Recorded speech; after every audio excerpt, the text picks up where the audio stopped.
Rishi did this when he was 17 years old. Walked out, went into a cave, sat down. 17. Complete. There is no urge from inside. Nothing could push him. Mind was so still. So predominantly sattva, these are the qualities. Mind and senses under control. Tapaha, austerity towards the higher. Doing sadhana to seek the higher. Shaucham keeps himself clean, pure, inside and outside. No selfishness inside. Shaucham outside, keeping the environment clean. So keeps himself clean, shantihi, person has patience.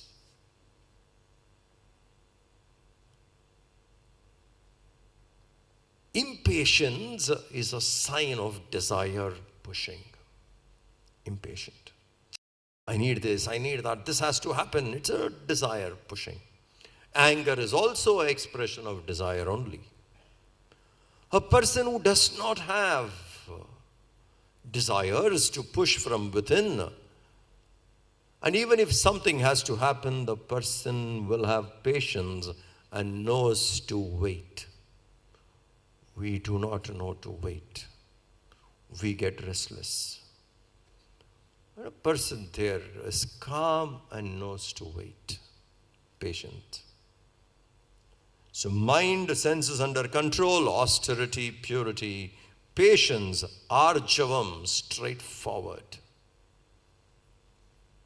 There is no malice in words or in intention. Honest in transacting with the people. Direct, straightforward. Not clever, not cunning. Straight. Arjavam. And has jnanam cha vijnanam. Has the knowledge and also vijnanam, wisdom. Know what to do and doing it is wisdom. Knowing what to do is knowledge. And once you know what to do and you actually do it is wisdom. Knowledge and wisdom, jnanam, vijnanam. And has tremendous faith in the higher. Astika, who believes in the Supreme. These qualities are the qualities of a wise person who is predominantly sattvic. So these are the qualities of that person who is predominantly sattvic. That person, if you see these traits in a person, then he comes under that category of 80% sattva, brahmana. Straightforward, patience, knowledge and wisdom, believes in the higher, controls the mind and the senses, keeps himself pure. These are the qualities of a brahmana. Kshatriya, the qualities are shauryam, valor, courage, fearlessness. Tejaha, splendor. Takes up something and it shines out, works hard, brilliance. Fortitude, dhriti. At the time of difficulties, one needs to show strength. Things may not be easy, but at that time one should know to stay composed and show strength, dhriti. Daksha, well skilled, efficient. So he says, prowess, valor, strength, splendor, fortitude, skill, and never runs away from the battlefield. Runs away from trouble. Difficulties, escape. No, they would stay and face.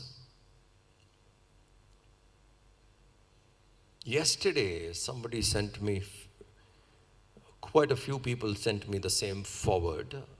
A very inspiring message on the soldiers of India. The quote of Vikram Batra before he went up to the Tiger Hill in the year 2000, one of the Paramveer awardees, he says, I go up and hoist the tricolor, or I will come back wrapped in tricolor. Vikram Batra. The Veller. Manoj Pandey, another Paramveer, same war. Kargil, Vijay. So there he says, before I prove my blood, if death comes, I will kill death. Manoj Pandey, look at the statement. Before I prove, and he is walking up the mountain. Before I prove my blood, if death comes, I will kill death. Sir Manik Shah, Field Marshal Manik Shah, he says about the Gurkha regiment. Manoj Pandey was heading the Gurkha regiment actually.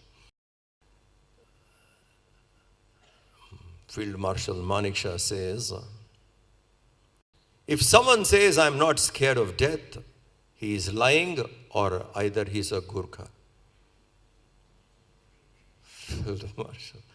If someone says I'm not scared of death, he is either lying or he must be a Gurkha. You see that fearlessness, the quality of a Kshatriya, ready to stay in the war field and never run away from responsibilities. There could be difficulties, stay and face.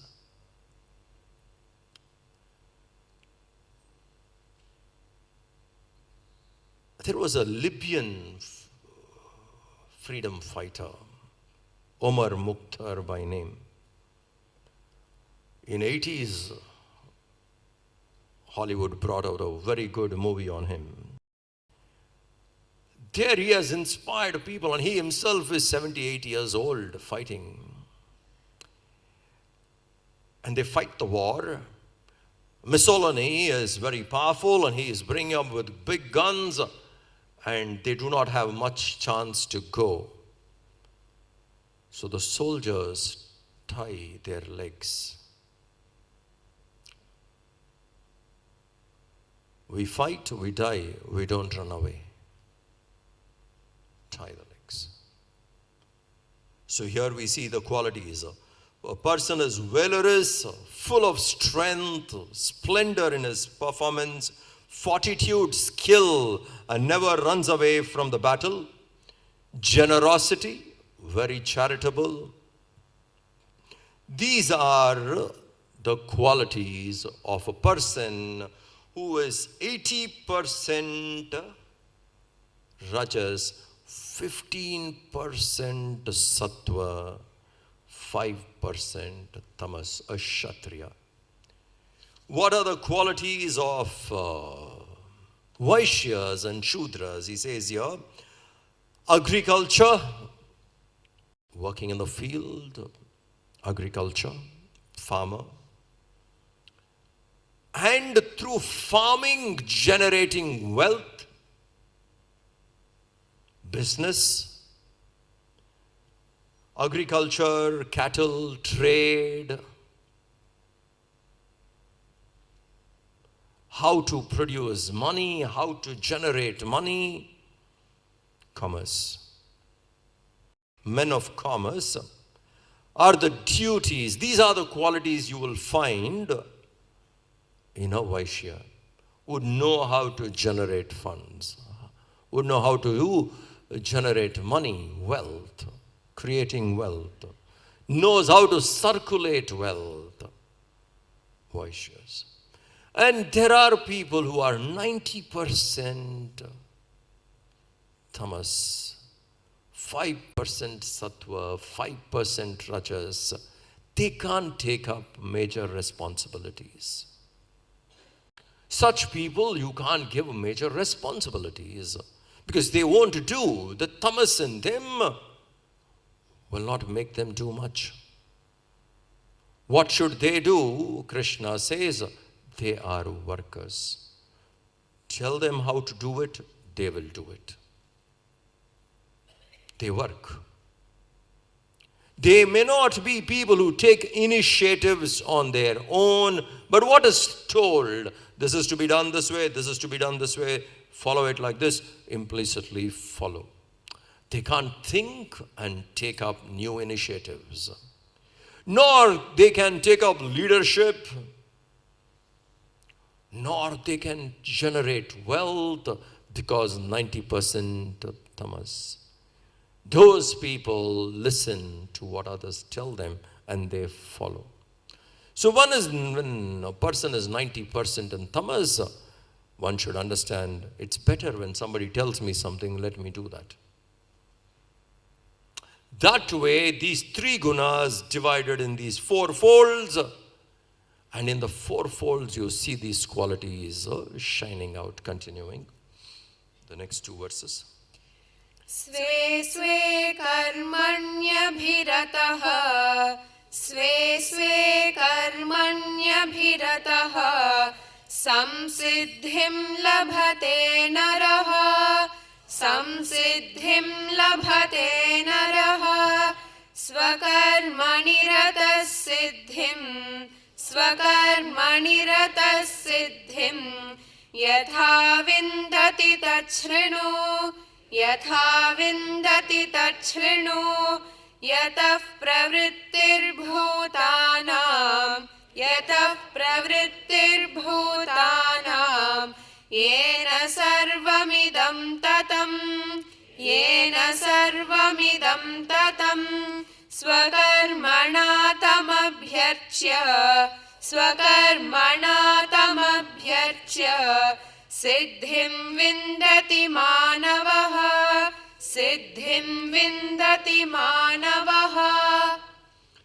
Here Krishna points out, each one being committed to one's own actions, swe swe karmani, one's own actions based on their own swabhava, the actions which comes to them naturally. In that action, by performing those actions, he says, being committed to these swabhava, karma, a person attains the highest. That which you are committing to your responsibilities, in that, fulfilling those responsibilities as duty with the understanding of the higher. Knowing that all this I do to reach that. Keeping that in mind, simply performing action through those action duties, swe swe karmani, a person attains samsiddhim, attains perfection. Why? Because his mind is seeking the higher. A person attains perfection by worshipping. Not just doing that action as worship. Whatever is the talent which comes within, that talent which is natural, so it comes to you naturally, you will never be tired of it. You feel it every time you have to go out there, you feel inspired. And doing that action as worship purifies a person. So in short, what they are saying, understand your swadharma, understand your swabhava, commit to those actions, do those actions as worship, invoke the higher through work, you will attain him.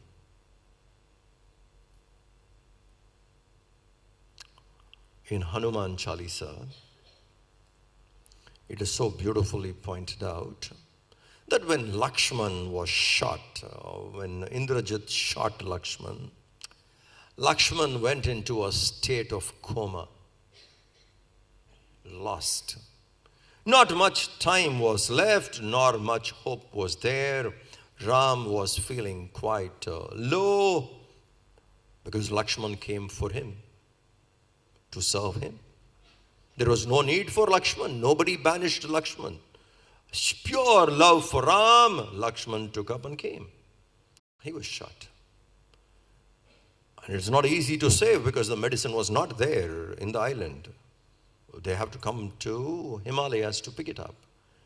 And it was only Hanuman who went and got it on time, and Lakshman was saved. Tulsidas writes it so beautifully. Ram ran towards Lakshman and hugged him. Ram ran towards Hanuman, who saved him, and hugged him. Hanuman saved Lakshman, and Ram ran towards Hanuman. This is a beautiful line. It lifts prayer to a very high level. Do what you have to do based on your swabhava. The duty is what you have. Perform them the best way. Perform them. The Lord will come to you. You don't have to go. See the prayer?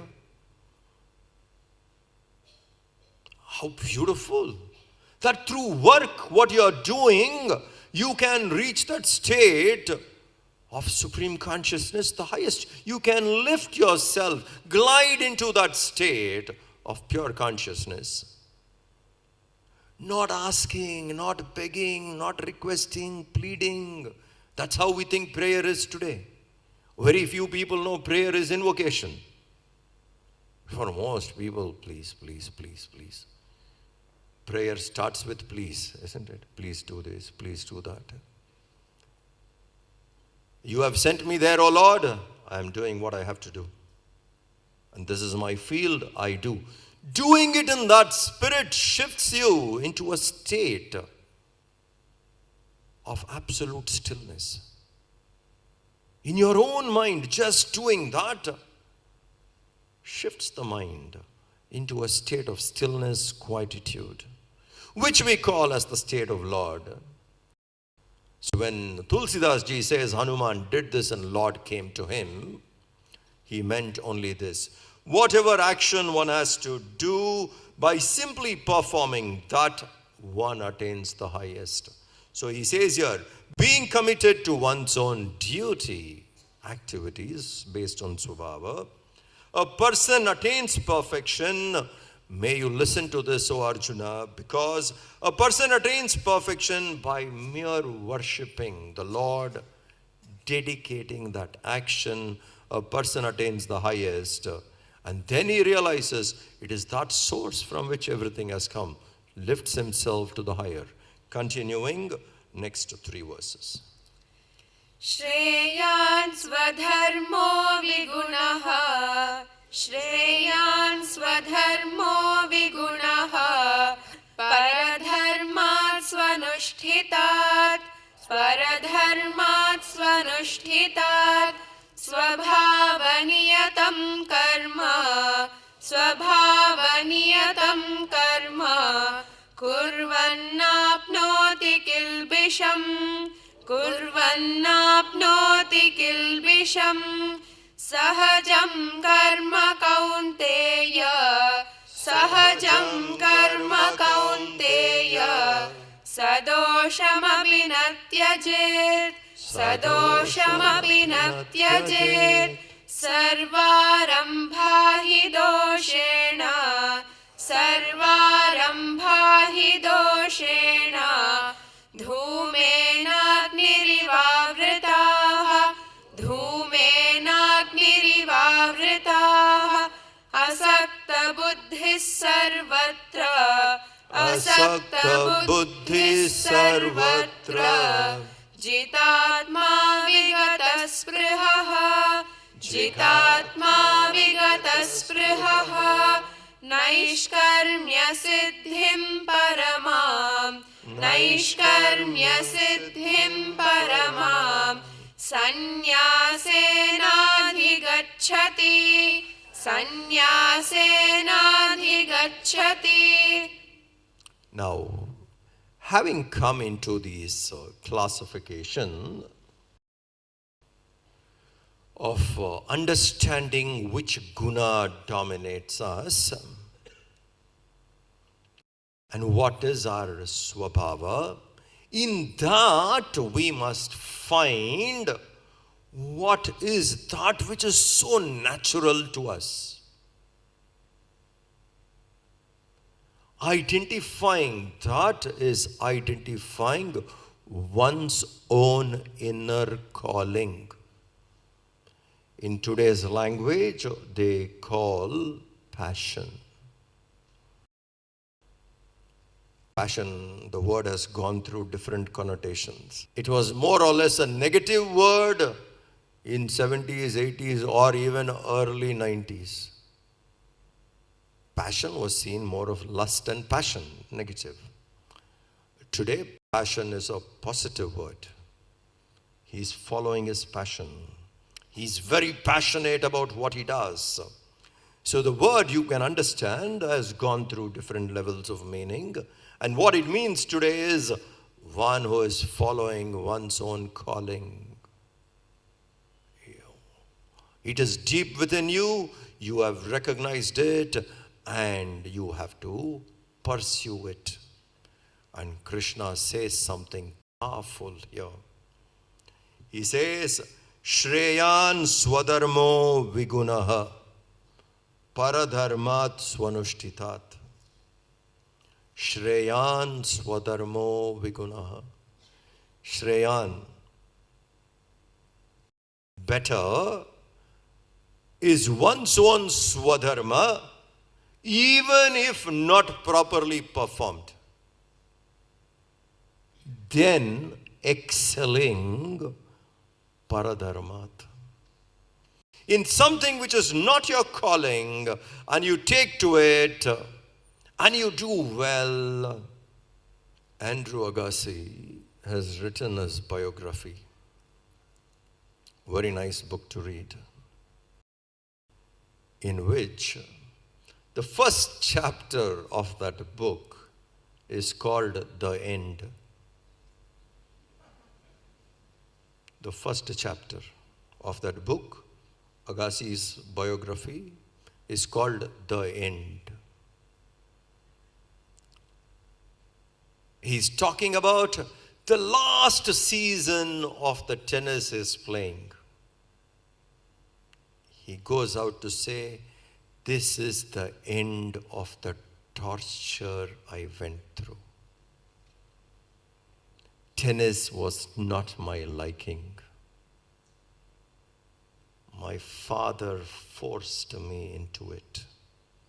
I was dragged at the age of 4 or 5 and was given a tennis racket and made to hit the ball continuously for hours together.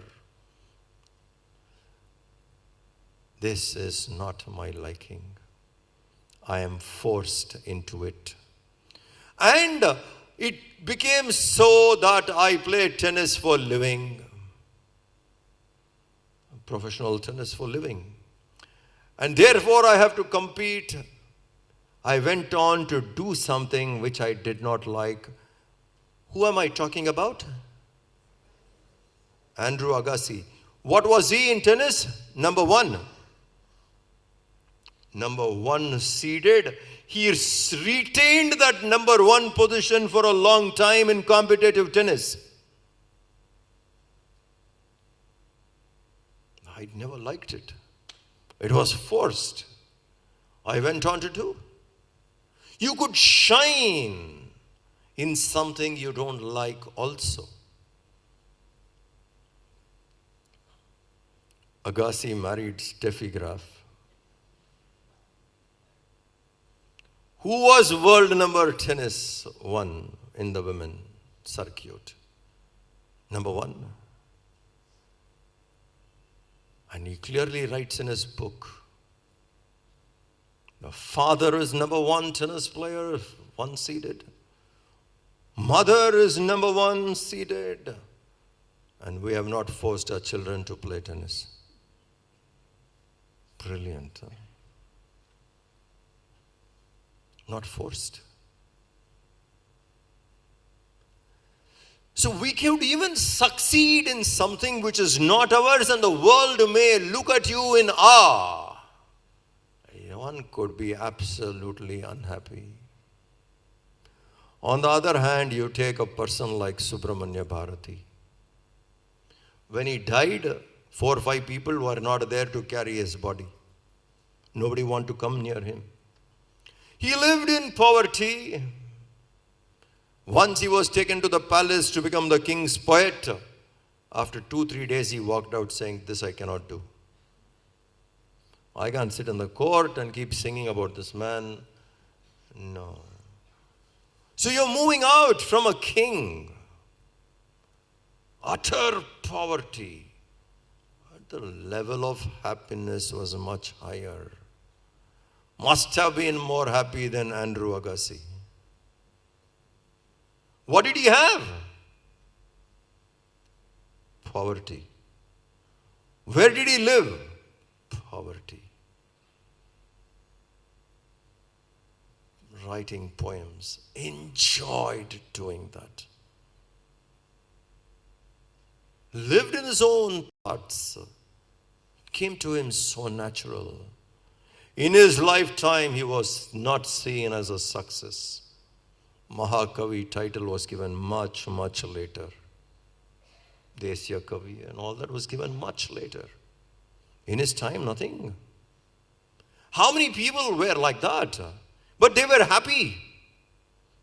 Because they followed their own calling, Swadharma. And therefore they were happy.